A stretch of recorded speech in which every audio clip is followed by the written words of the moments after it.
हाँ जी बच्चों, देखो आज हम लोग फिर से एनिमल टिश्यू पे बात करेंगे। हमने प्रीवियस लेक्चर में जंक्शंस की बात कर ली है। अब हमें बात करना है प्लाज्मा मेम्ब्रेन के बारे में कि जो एपिथेलियल टिश्यू है उसके प्लाज्मा मेम्ब्रेन का मॉडिफिकेशन क्या है, जो उसका फ्री सरफेस होगा, है ना। क्योंकि जो टिश्यू है तो ग्रुप ऑफ सेल्स हैं, तो सेल जो एडजेसेंट है, एडजेसेंट वॉल तो जंक्शन में पार्टिसिपेट कर जाएगी, है ना। ये मान लो कि लोअर सरफेस हो गया, जो ये सरफेस है ये इसका फ्री सरफेस होगा। ये फ्री सरफेस इसका कई मॉडिफिकेशंस के साथ है, वो हम देखेंगे और आज इसकी डिस्कशन करना है कि कितने तरह के मॉडिफिकेशंस हो सकते हैं। ठीक है, देखिए plasma membrane of free and modified in 3 functional structures. 3 functional structure में ये फ्री सरफेस मॉडिफाई होता है, ये आपको पहले समझ के रखना है। वो 3 जो फंक्शनल मॉडिफिकेशन है वो है, पहला मॉडिफिकेशन है माइक्रोविलाई, दूसरा सीलिया, इन जनरल हम सीलिया टर्म बोलेंगे बट एक्चुअली क्या है कीनोसीलिया बोलेंगे, एंड दूसरा है, तीसरा स्ट्रक्चर है स्टीरियोसीलिया। देखो जब एपिथेलियल टिश्यू आपका, इसका जो फ्री सरफेस है छोटे छोटे प्रोसेसेस में मॉडिफाई हो जाए, इसका फ्री एंड छोटे छोटे प्रोसेसेस में, स्मॉल माइन्यूट प्रोसेसेस में कन्वर्ट हो, मॉडिफाई हो, है ना। इसको अपन बोलेंगे माइन्यूट प्रोसेस। तब इस स्ट्रक्चर का नाम बोला जाता है माइक्रोविलाई, तब इसको हम बोलेंगे माइक्रोविलाई। ठीक, और ये नॉन मोटाइल नेचर का होता है एंड नॉन कॉन्ट्रैक्टाइल नेचर का होता है, ये ध्यान रखना है। अब कीनोसीलिया की बात करें तो ये लॉन्ग एंड सिलेंड्रिकल आउटग्रोथ है। ये जैसे हमारा कोई एपिथेलियल टिश्यू है तो इसका लॉन्ग एंड सिलेंड्रिकल आउटग्रोथ है फ्री एंड सरफेस से, ये ध्यान रखना है। और इनका डायमीटर जो होगा वो बेस टू अपेक्स सेम होगा, जो डायमीटर यहाँ होगा वही डायमीटर यहाँ होगा, सेम डायमीटर के साथ होंगे। ये मोटाइल स्ट्रक्चर है, कॉन्ट्रैक्टाइल स्ट्रक्चर है, इसकी प्रॉपर्टी ये ध्यान रखनी है। जब स्टीरियोसीलिया की बात करेंगे, मोस्ट इंपॉर्टेंट यहाँ आपको डिफरेंशिएट करना समझना है कि स्टीरियोसीलिया की जब बात करेंगे तो ये भी एपिथेलियल सरफेस, जो एपिथेलियल सेल है, एपिथेलियल टिश्यू का फ्री एंड का मॉडिफिकेशन है। इनकी जब बात करेंगे तो ये कोनिकल शेप के होंगे, लॉन्ग सिलेंड्रिकल आउटग्रोथ है बट ये कोनिकल शेप में होंगे। मतलब क्या हुआ कि बेस पे इनका डायमीटर ज्यादा होता है, अपेक्स पे इनका डायमीटर कम होता है। ये नॉन मोटाइल नेचर का है एंड नॉन कॉन्ट्रैक्टाइल नेचर का है। ठीक है, तो ये तीनों मॉडिफिकेशंस बहुत ध्यान से समझ के रखना है, माइक्रोविलाई, कीनोसीलिया एंड स्टीरियोसीलिया।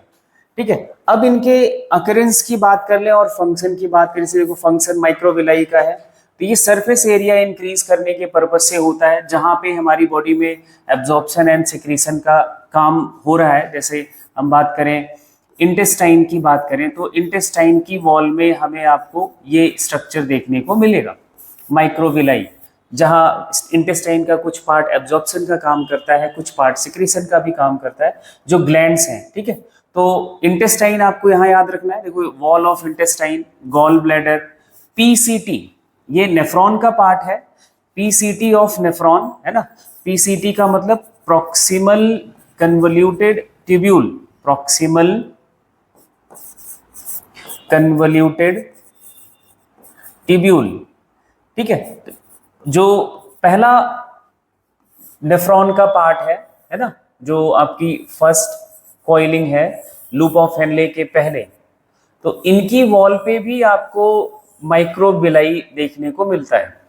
ये जो एपिथेलियल टिश्यू से ही बना होता है नेफ्रॉन, तो यहाँ इनके इनर सरफेस पे भी माइक्रोविलाई देखने को मिलता है। ठीक है, अब माइक्रोविलाई जब एपिथेलियल टिश्यू के सरफेस पे आ जाता है, माइक्रोविलाई एज अ आउटग्रोथ आपको देखने को मिलता है, तो ऐसे एपिथेलियल टिश्यू को एक और नाम देते हैं, that is also known as brush bordered epithelium. क्या बोलेंगे? Brush bordered epithelium. ठीक है, क्योंकि वो ब्रश लाइक अपीयरेंस होता है, इसलिए ब्रश बॉर्डर्ड एपिथेलियम बोलेंगे। नेक्स्ट सीलिया का फंक्शन है, मतलब ये आपका जो सीलिया है वो आपका कीनोसीलिया की बात चल रही है, ठीक है, कीनोसीलिया की बात चल रही है। स्टीरियोसीलिया की अभी हम बाद में डिस्कशन करेंगे। ये मूवमेंट एंड लोकोमोशन में हेल्प करता है, जैसे आपने पैरामीशियम के सरफेस पे देखा होगा। पैरामीशियम एक आपका प्रोटोजोआ का एनिमल है, स्लीपर शेप का एनिमल। तो इसके पूरे एंटायर सरफेस पर आपको ऐसा आउटग्रोथ देखने को मिलता है। ये सेल है, इसको हम बोलते हैं सीलिया। सीलिया अपना ऐसे हमारे बॉडी के एपिथेलियल टिश्यू के पास भी होता है, ठीक है। ये सीलिया वाइब्रेट करके वाइब्रेशन करता है और इस वाइब्रेशन से जो जिस स्ट्रक्चर पे होगा उसको मूवमेंट एंड लोकोमोशन का मदद मिल जाता है, ठीक है। ये क्या करता है, इट मूव्स पार्टिकल्स या म्यूकस इन स्पेसिफिक डायरेक्शन। जैसे हम अपने किसी ट्यूब की बात कर लें, जैसे देखो हमारा कहाँ पे एग्जांपल है, inner surface of hollow organs like bronchiole पे है, फेलोपियन ट्यूब पे है। जैसे मैं ब्रोंकियोल का बात कर लेता हूँ, हमारा अपना रेस्पिरेटरी ट्रैक है ना। तो एक ट्यूब जैसा स्ट्रक्चर, इसके इनर सरफेस पर सीलिया है, एपिथेलियल टिश्यू से बना हुआ आपका ट्यूब है। तो इसके इनर सरफेस पे सीलिया है। इसका वाइब्रेशन एक डायरेक्शन में होता है। जैसे मान लो पहले इस डायरेक्शन में जा रहा है, फिर ये इस डायरेक्शन में आ रहा है, फिर इसी डायरेक्शन में वाइब्रेट कर रहा है। तो जो इसके ऊपर कोई पार्टिकल होगा या म्यूकस होगा, उसको एक स्पेसिफिक डायरेक्शन में ये मूव करा सकता है इसके मूवमेंट से, है ना। जैसे मैं इस डायरेक्शन में बना रहा हूँ सीलिया, इस डायरेक्शन में बना रहा हूँ, तो ये जो सीलिया होगा, ये जो मटेरियल या जो कोई पार्टिकल है, कोई जो म्यूकस है, उसका मूवमेंट इस डायरेक्शन में करा रहा है ना। इससे हम आइडिया लगा सकते हैं किस डायरेक्शन में इसका बीटिंग है ना, उसके उस डायरेक्शन में उस मटेरियल को ये मूव करा सकता है। कहाँ कहाँ पे प्रेजेंस है वो ध्यान रखना है। ब्रोंकियोल के सरफेस पर, fallopian tube female reproductive system जो एग को रिसीव करता है ना, ओवरी से जो एग रिसीव होता है यूट्रस तक लाता है फेलोपियन ट्यूब। यूट्रस में भी है, ट्रैकिया की वॉल पर भी है ना। एपेंडाइमल एपिथेलियम है जो कि किसका इनर लाइनिंग है, that is a brain cavity, जिसे हम वेंट्रिकल भी बोलते हैं। हमारा ब्रेन में जो कैविटीज हैं जिसमें फ्लूइड भरा होता है, सेरेब्रोस्पाइनल फ्लूइड, और उन कैविटीज के सरफेस पर ये सीलिया प्रेजेंट है। And by the beating of सीलिया these fluid in the condition of movement, ये फ्लूइड है हमारा जो वो मूविंग कंडीशन में रहता है, जिससे ब्रेन के सभी टिश्यूज को, इवन सभी सेल्स को इक्वल सप्लाई ऑफ न्यूट्रिएंट, है ना, ऑक्सीजन, ये सब कुछ मिल पाता है, ठीक है। And central canal of spinal cord, जो हमारा स्पाइनल कॉर्ड है उसका जो सेंट्रल कैनाल है उधर भी है, जो क्या करता है, सेरेब्रोस्पाइनल फ्लूइड को कंडक्शन में हेल्प करता है, जिससे हमारा सेरेब्रोस्पाइनल फ्लूइड जो है वो मूविंग कंडीशन में बना रहे, है ना। थर्ड, स्टीरियोसीलिया का फंक्शन देखो, ये सरफेस एरिया इंक्रीज करने के काम में आता है और ये प्रेजेंट है epididymis and vas deferens. Epididymis and vas deferens याद करो, मेल रिप्रोडक्टिव सिस्टम पढ़ा था, तो टेस्टिस के ऊपर एक कॉइल्ड ट्यूब होती है ना, जिसे हम एपिडिडेमिस बोलते हैं, और एक ट्यूब एब्डोमिनल कैविटी में आती है जिसे हम वास डिफरेंस बोलते हैं। और यही ट्यूब आके कहाँ खुलती है, दोनों टेस्टिस से एक एक ट्यूब आती है ना।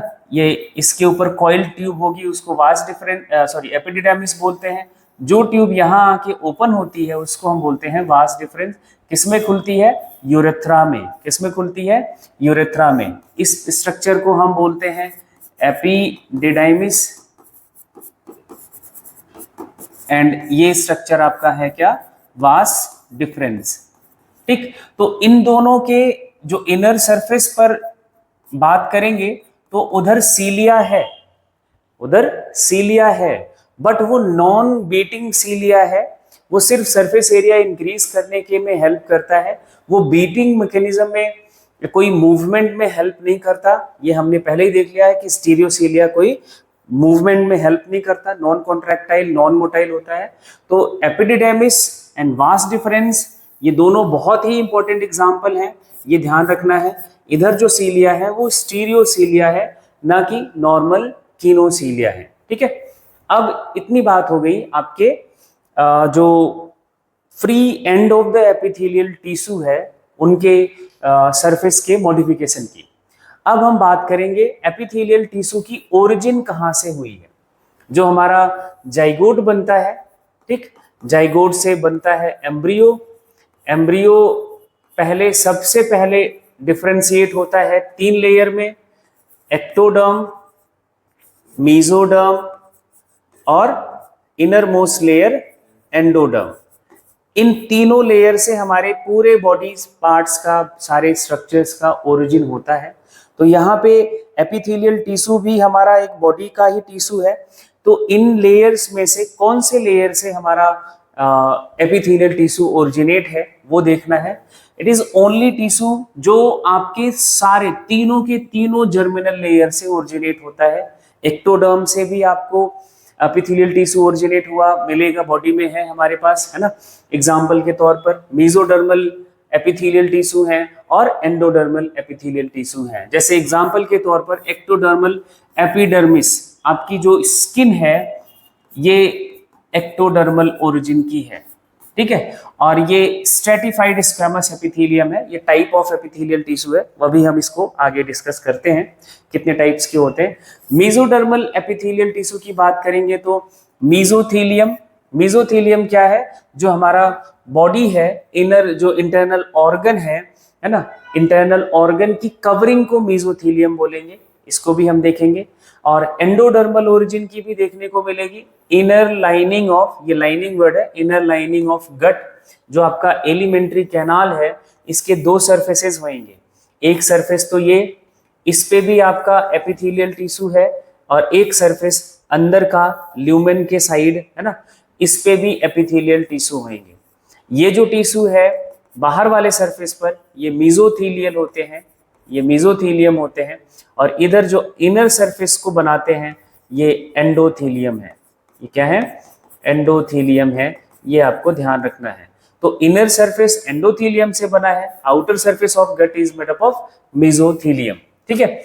अब देखो ये सिंपल कॉलुमनर एपिथेलियम है। अभी हम वो क्लासिफिकेशन ऑफ एपिथेलियल टिश्यू में इनके टाइप्स को देखेंगे, जैसे स्ट्रेटिफाइड हो गया, सिंपल कॉलुमनर हो गया, सिंपल स्क्वैमस हो गया, ये हम सारा इनके टाइप्स पर देखते हैं। देखो इनका क्लासिफिकेशन की बात की जाएगी या टाइप्स ऑफ एपिथेलियल टिश्यू की बात की जाएगी, तो ये इसका बेसिस क्या है वो पहले ध्यान रखना है। बेसिस है इसका नंबर ऑफ सेल लेयर, कितने सेल का लेयर से बना हुआ है एपिथेलियम। क्या वो एक सिंगल सेल के लेयर से बना है, क्या वो एक सिंगल सेल से ज्यादा, 2 या 2 से ज्यादा सेल के लेयर से बना हुआ है, जैसे ये हम देख रहे हैं, है ना। तो ये डबल लेयर्ड है, या मोर देन 2 लेयर से बना हुआ है। तो ये कितने लेयर से एपिथेलियल टिश्यू बना हुआ है, इसके बेसिस पर हम एपिथेलियल टिश्यू का क्लासिफिकेशन देखेंगे। देखो simple epithelium, word simple, simple का मतलब यहाँ पे है एक्चुअली सिंगल से, याद कर लो। यहाँ पे जो एपिथेलियल टिश्यू है वो सिंगल सेल्ड थिक है। वो क्या है, सिंगल सेल थिक है, सिंगल सेल्ड थिक लेयर होती है। इसमें डबल या मोर देन 2 लेयर्स या मोर देन 1 लेयर्स का सेल नहीं होता, एक सेल की थिकनेस है। इसके नीचे आपका दूसरा टिश्यू होगा, ये इसका फ्री एंड होगा, ये फ्री सरफेस होगा, ठीक है। तो सिंपल एपिथेलियम क्या है, composed of single layer of cells. सबसे इंपॉर्टेंट पॉइंट यही याद रखना है। इनका फंक्शन क्या है, ये आपकी लाइनिंग बनाता है बॉडी कैविटीज का, डक्ट का, ट्यूब का, जो हमारी बॉडी में कहा जहां जहां पे डक्ट हैं, ट्यूब हैं, उनकी लाइनिंग को बनाता है। अब इनके शेप के बेसिस पर जो इनका ये सेल है, इसका एपिथेलियल, सिंपल एपिथेलियल सेल का शेप कैसा है, इनका शेप कैसा है, इसके बेसिस पर इनको भी हम 4 कैटेगरी में डिवाइड करते हैं। Simple squamous, simple cuboidal, simple columnar and pseudo stratified. Simple squamous epithelium तब बोलेंगे जब सेल का शेप प्लेट लाइक होगा। कैसा होगा, प्लेट लाइक होगा, मतलब थिकनेस नहीं है, थिकनेस ना के बराबर है, वो बिल्कुल फ्लैटेंड स्ट्रक्चर होते हैं, तब उसको हम बोलते हैं simple squamous epithelium. Simple cuboidal, अब वर्ड से ही समझ आ रहा है कि सेल का शेप कैसा होगा, क्यूब लाइक होगा। कैसा होगा? क्यूब लाइक होगा। तब आप इसको बोल दोगे सिंपल क्यूबॉइडल एपिथेलियम। हाँ, थिकनेस एक लेयर की होएगी, सिंगल सेल थिक होगा, डबल थिक लेयर्ड हम नहीं बना सकते। सिंपल कॉलमनर की बात करेंगे तो सेल का शेप कॉलमनर शेप हो जाएगा, कॉलम लाइक हो जाएगा।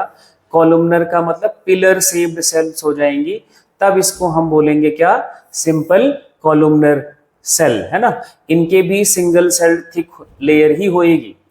स्यूडो स्ट्रेटिफाइड, ये थोड़ा सा यूनिक टाइप का कह सकते हैं एपिथेलियल टिश्यू है, लेकिन ऐसा बहुत ज्यादा इसमें कुछ डिफरेंस नहीं है ना। सिंपल एपिथेलियल टिश्यू का पहला क्राइटेरिया यही है कि ये कैसा होना चाहिए? सिंगल सेल्ड थिक होना चाहिए। ये क्राइटेरिया ये पूरा करेगा, है ना, क्योंकि ये हम सिंपल एपिथेलियम का टाइप पढ़ रहे हैं। लेकिन ये लगता ऐसा है कि मोर देन वन लेयर का टिश्यू है, मोर देन वन लेयर्स जैसा दिखता है। जैसे आप देखो इसको, कुछ सेल्स इसकी लेंथ में ज्यादा होती हैं, कुछ सेल्स छोटी होती हैं, है ना। है सिंगल सेल थिक ही, है सिंगल सेल थिक ही, लेकिन कुछ सेल का हाइट ज्यादा है और कुछ सेल्स छोटी हैं। तो इनके जब न्यूक्लियस का पैटर्न देखते हैं, pattern of arrangement of nucleus, तो ऐसा लगता है कि जो इस सेल की न्यूक्लियस है वो आपको यहाँ देखने को मिलेगी, है ना, लगभग बेस पे ही, यहाँ पे, यहाँ पे, यहाँ पे, यहाँ पे, यहाँ पे। जो छोटी सेल्स हैं, स्मॉलर सेल्स हैं, इनका न्यूक्लियस इनके थोड़ा नीचे देखने को मिलता है। तो ऐसा लगता है कि सेल की दो लेयर्स हैं, सेल की दो लेयर्स हैं, जबकि ये सिंगल सेल्ड थिक है। ये है सिंगल सेल्ड थिक, लेकिन न्यूक्लियस का अरेंजमेंट देखोगे तो ऐसा लगेगा कि दो लेयर में सेल्स अरेंज हैं। ठीक है, इसलिए इनको क्या बोला जाता है? पहले तो ये समझ लो, इसको बोला जाएगा लॉन्गर सेल, ये बड़ी वाली सेल होती हैं, और ये स्मॉलर सेल है, छोटी वाली सेल है। दो सेल, दो टाइप की सेल्स होती हैं स्यूडो स्ट्रेटिफाइड एपिथेलियम में। इनके न्यूक्लियस का अरेंजमेंट ऐसा लगता है कि दो लेयर में अरेंज है, सेल दो लेयर में है। जैसे देखो, एक इस प्लेन पे देख सकते हो, एक इस प्लेन पे देख सकते हो, लेकिन सेल की थिकनेस देखोगे तो सिंगल सेल्ड थिक है ना।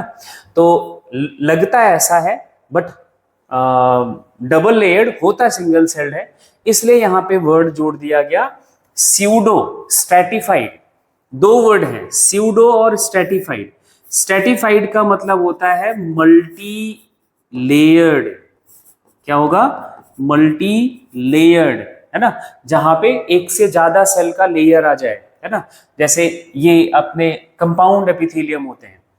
स्यूडो का मतलब होता है फॉल्स। क्या? फॉल्स। ये मल्टी लेयर्ड झूठ मूठ का है नहीं मल्टी लेयर्ड, है ना। ये फॉल्स मल्टी लेयर्ड टिश्यू है, बोले तो सिंगल लेयर्ड थिक ही है, मतलब सिंपल एपिथेलियम ही है। इसमें कोई डाउट की बात नहीं है। बस इनका सेल का जो पैटर्न ऑफ अरेंजमेंट है वो थोड़ा डिफरेंट है, इसलिए इसको हम नाम दे दिया क्या? Pseudo stratified.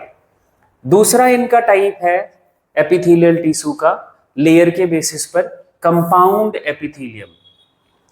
कंपाउंड एपिथेलियम में जो एपिथेलियल टिश्यू है वो मोर देन वन सेल्ड थिक होगा, एक से ज्यादा सेल की थिकनेस है इसकी, सिंगल सेल थिक नहीं होगा। जैसे मैंने यहाँ पे टू सेल थिकनेस वाली लेयर बना दी, 3 सेल थिकनेस वाली लेयर हो गई, इसके नीचे अपना कनेक्टिव टिश्यू मान लिया हमने, है ना। तो ये आपका 3 सेल थिकनेस वाली जो लेयर्स हैं एपिथेलियल टिश्यू है, मतलब more than one cell thick layer हो तो हम उसको बोलेंगे कंपाउंड एपिथेलियम।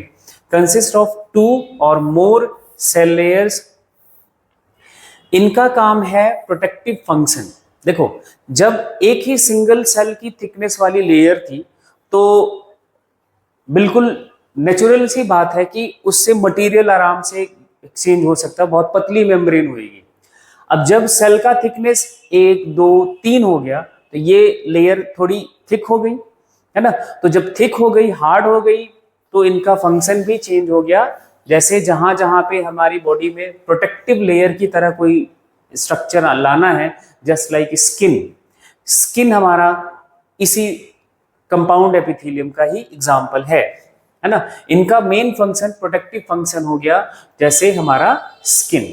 ठीक है, अब सिंपल एपिथेलियम को पहले हम डिस्कस करेंगे, फिर कंपाउंड को एक एक करके डिस्कस करेंगे, सारे टाइप्स को। बहुत बेसिक सा डिफरेंस है, हमने सारा लगभग बात कर ही लिया है। सिंपल स्क्वैमस सिंगल लेयर की फ्लैट सेल्स होती हैं, स्केल लाइक होती हैं और इर्रेगुलर बाउंड्रीज होती हैं। इनके जब हम आउटलाइन देख लेंगे तो इसके डायग्राम को देखोगे तो कुछ ऐसा दिखता है, ये कुछ ऐसे फ्लैट सेल्स देखने को मिलती हैं, है ना।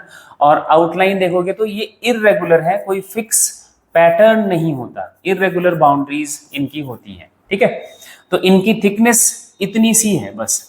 जैसे हमारी ब्लड वेसल्स हैं, कैपिलरीज हैं, तो उन ये सिंपल स्क्वैमस एपिथेलियम से बनी हुई हैं। ठीक है, कहाँ कहाँ पे प्रेजेंट है वो हम एक एक करके डिस्कस करेंगे, देखेंगे।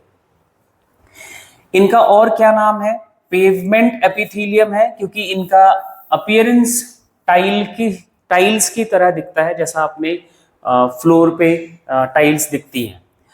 टेस्लेट एपिथेलियम बोलते हैं क्योंकि इनका अपीयरेंस आउटलाइन जो है वो वेवी है। फंक्शन इनका क्या है, इनका फंक्शन है डिफ्यूजन बाउंड्री का फॉर्मेशन। जहां पे भी हमारी बॉडी में मटेरियल एक्सचेंज होना है, जहां पे कोई मटेरियल कोई स्ट्रक्चर सिक्रीट कर सकता है या एब्जॉर्ब कर सकता है, वहां की आउटलाइन, वहां की बाउंड्री आपकी सिंपल स्क्वैमस एपिथेलियम से बनी है। ठीक है, देखो ये जब हम देखते हैं सिंपल स्क्वैमस एपिथेलियम का अपर व्यू, ऊपर से तो ऐसा दिखता है, साइड व्यू देखते हैं तो ये दिखता है। ये आपकी बिल्कुल ऊपर वाली जो लेयर है ये सिंपल स्क्वैमस एपिथेलियम है, उसके बाद नीचे ये कनेक्टिव टिश्यू है। यहाँ हम ब्लड वेसल है, कैपिलरी है, कैपिलरी की वॉल पर देख रहे हैं तो ये सेल दिख रहा है ना। ये आपको आउटलाइन दिख रहा है, ये अपना फ्लैटेंड सेल्स दिख रही हैं। ठीक है, अब कहाँ कहाँ मिलता है ये स्ट्रक्चर वो देखो। पहला, it is found in the lining of Bowman's capsule. Bowman's capsule जो आपका नेफ्रॉन का पार्ट है ना, कप लाइक स्ट्रक्चर इसको बोलते हैं। जो इसकी इनर वॉल है, इधर थोड़ा सा मॉडिफाइड स्क्वैमस एपिथेलियम पाई जाती है ना। जैसे यहां देखोगे इसके सरफेस पर, तो ये आप देख पा रहे हो, ये सेल का न्यूक्लियस है। इसके पास बहुत सारे ऐसे आउटग्रोथ्स होते हैं, फिंगर लाइक आउटग्रोथ्स होते हैं, जस्ट लाइक फिंगर। मान लो कि यहाँ न्यूक्लियस है, ये किसी ट्यूब को ऐसे पकड़ता है, तो इनके बीच बीच में यहाँ पे गैप्स बनते हैं, इनको बोला जाता है फिल्ट्रेशन स्लिट, फिल्ट्रेशन पोर, है ना। तो इनसे ये हमारे जो बोमेन्स कैप्सूल में कैपिलरीज आती हैं, जहाँ पे ब्लड का अल्ट्रा फिल्ट्रेशन होता है, ये जैसे कैपिलरीज आ रही हैं, यहाँ पे ही ब्लड हमारा फिल्टर आउट होता है। इनके ऊपर पोडोसाइट सेल्स, ये वाली जो लेयर है वो पोडोसाइट टाइप की सेल से इनको ऐसे पकड़ के रखती है। जो ब्लड यहाँ से इधर मूव करता है वो फिर इसी फिल्ट्रेशन स्लिट से इजीली फिल्टर आउट हो जाता है।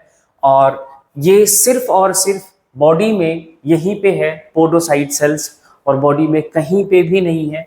ये बहुत ध्यान से याद रखना, podocyte cells only and only present in the Bowman's capsule. वो भी बोमेन्स कैप्सूल का कौन सा लेयर, इनर लेयर। कौन सा लेयर, इनर लेयर। ये बहुत इंपॉर्टेंट क्वेश्चन है। Inner layer of the Bowman's capsule has a special squamous epithelium that is the podocyte. ठीक है, ये याद रखना है। लंग्स में आपने एल्वियोलाई पढ़ा था, एल्वियोलाई की जो वॉल है that is also made up of squamous, simple squamous epithelium, और इनकी इस एपिथेलियम को बोला जाता है न्यूमोसाइट्स, ये ध्यान रखना है। मेसोथेलियम की बात करें, मेसोथेलियम क्या होती है, that is a covering of coelom is called mesothelium. जो हमारा बॉडी कैविटी है ना, बॉडी कैविटी है, बॉडी कैविटी की इनर लाइनिंग जो है, बॉडी कैविटी इधर दो दो चैम्बर में डिवाइडेड है डायाफ्राम से, है ना।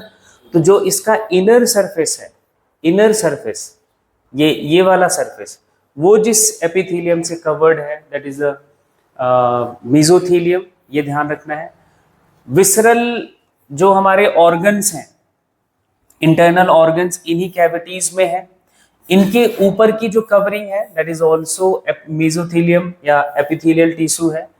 पेरिटोनियल, जैसे पेरिटोनियम की बात करें, parietal peritoneum, visceral and parietal pleura. अब यहाँ पे देखो, प्लूरा की बात करें तो जो आपका लंग्स है, लंग्स की जो बाहर वाली कवरिंग है वो आपका क्या हो गया, विसरल पेराइटल प्लूरा, और इसके अंदर जो कवरिंग है उसको हम विसरल प्लूरा बोलेंगे। ऐसे विसरल एंड पेराइटल पेरिकार्डियम, जो हमारा हार्ट है, हार्ट के ऊपर भी बाहर वाली कवरिंग को हम पेराइटल पेरिकार्डियम, इनर जो कवरिंग है वो विसरल पेरिकार्डियम बोलेंगे।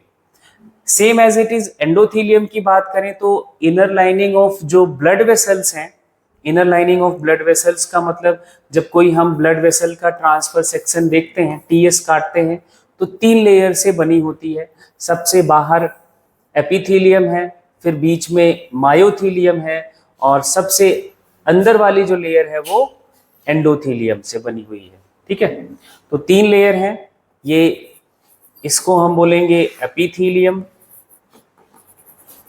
ठीक, उसके बाद इनका एंडोथेलियम, मायोथेलियम को हम ये व्हाइट वाले सरफेस को मान लेते हैं, इसको मान लेते हैं मायोथेलियम, और सबसे इनर मोस्ट लेयर जो होगी वो एंडोथेलियम। तो ये जो एंडोथेलियम होती है ये भी सिंगल सेल्ड थिक होती है, ये ध्यान रखना है, ये सिंगल सेल्ड थिक है। और सिंगल सेल्ड थिक के साथ साथ मतलब क्या हुआ, ये सिंपल स्क्वेमस एपिथेलियम है, और इनका जो शेप है वो फ्लैटेंड शेप है। तो फ्लैटेंड शेप हुआ तो कौन सा टिश्यू कहाँ जाएगा, स्क्वेमस एपिथेलियम। इसको क्या बोलोगे, स्क्वेमस एपिथेलियम। ठीक है, तो एंडोथेलियम भी ब्लड वेसल का इसी का एग्जाम्पल है। ठीक है, ये आपका सारा एग्जाम्पल हो गया सिंपल स्क्वेमस एपिथेलियम की कहानी खत्म। दूसरा टाइप है सिंपल क्यूबॉइडल एपिथेलियम, जो हम नेक्स्ट लेक्चर में डिस्कस करेंगे।